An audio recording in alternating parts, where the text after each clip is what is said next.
If you're tired of other users changing key parts of your spreadsheets when you send them their way, then I have the solution for you. Protecting worksheets prevents people from making unwanted changes, such as to formulas, graphics, and other key information. Let's say we have this spreadsheet here with some pretty important formulas and graphics, and we would like to send it to a colleague for review. If we don't want them to be able to change certain aspects of the spreadsheet, we are able to lock them in. To get an idea of how to do this, let's first go to the Review tab. If we look over here, we see options to protect the sheet and protect the workbook. These are what we will be working with. If we want to just protect an entire tab, the process is very simple. We first go up to Protect Sheet.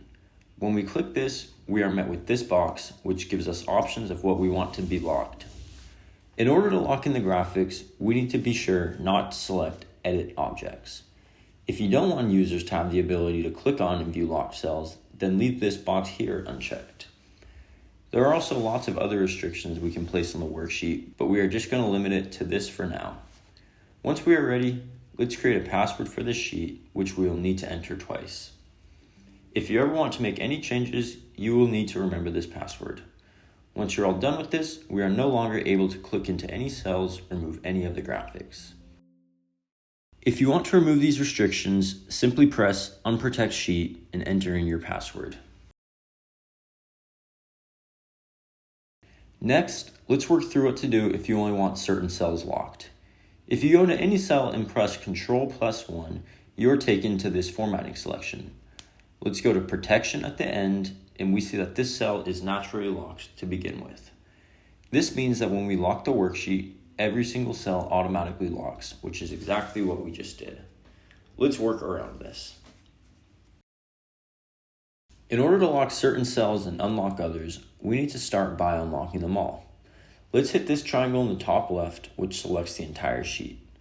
If we again press Ctrl+1, we want to deselect this locked checkbox. This unlocks all the cells in our sheet. We then need to go and find the cells we want locked and highlight them. Once we do this, we'll again press Ctrl+1 and select the locked checkbox again. Now, we go back up to the Protect Sheet tab again and do the same process as before. Once we select OK, we see that we are able to edit all of our worksheet except for the graphics and the cells we locked. Now, you don't have to worry about any unwanted changes. We're now going to talk about how to protect the workbook. We can find this option right next to the Protect Sheet option. This simply prevents any structural changes from being done to the worksheet, such as adding or deleting sheets. If you would like this applied, you will perform a similar process to protecting the sheet. However, there won't be any additional options. Once we type in our password, we see we are no longer able to add or delete any sheets or change their names. You are now ready to send your spreadsheet to whoever you want, worry-free. Thanks for watching, and I'll see you next time.